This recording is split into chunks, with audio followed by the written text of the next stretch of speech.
Morning, Christ Church. Paul Fowler, our Lake Forest campus pastor. Glad to have you back for day 2 of our study of Psalm 90 this week. And this is a psalm that is attributed to Moses.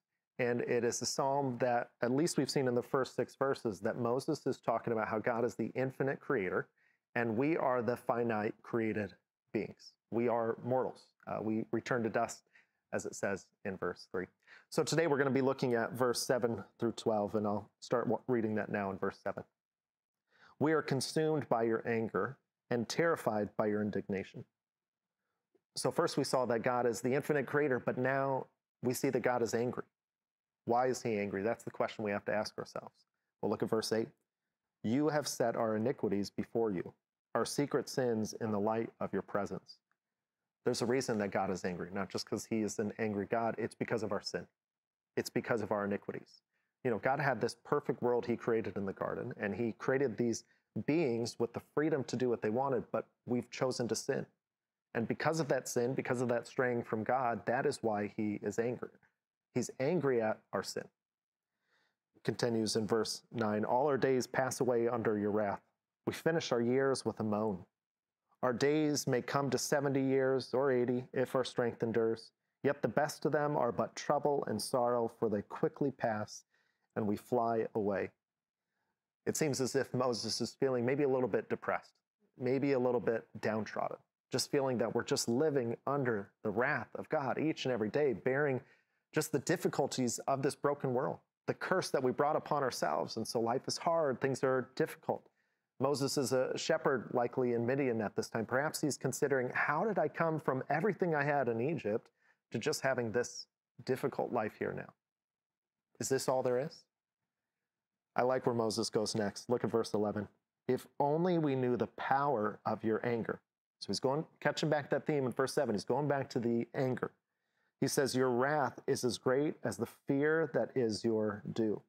Teach us to number our days that we may gain a heart of wisdom. So again, this theme of God's anger picks up again. And it says that we're supposed to give God fear. And in fact, it says that it's his due. It's what we give to him. A lot of times today we like to downplay this notion of fear and just say it's a respect.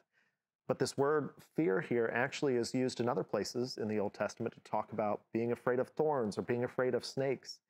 Because when you understand that something is dangerous and it can hurt you, you have respect for it in a new way.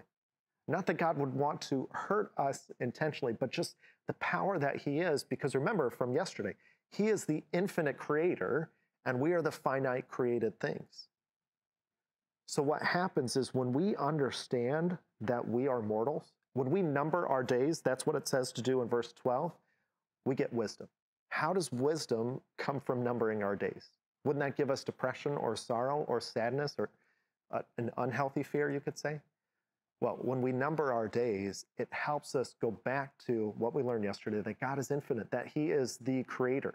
You see, it's not about us, and then there's God that exists that can tell us how to do things.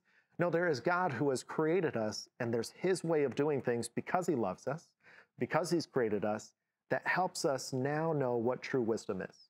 Wisdom here is its skill for living. When we begin to think that it's our way of doing things, that it's about our life, and we see our time as this long expanse instead of a numbered set of time on our days, then we start to avoid who God is and his notions. We have to reorient God, who he is in our hearts and our minds. And from that, we have true wisdom because we understand that God is the creator and his way is better than ours.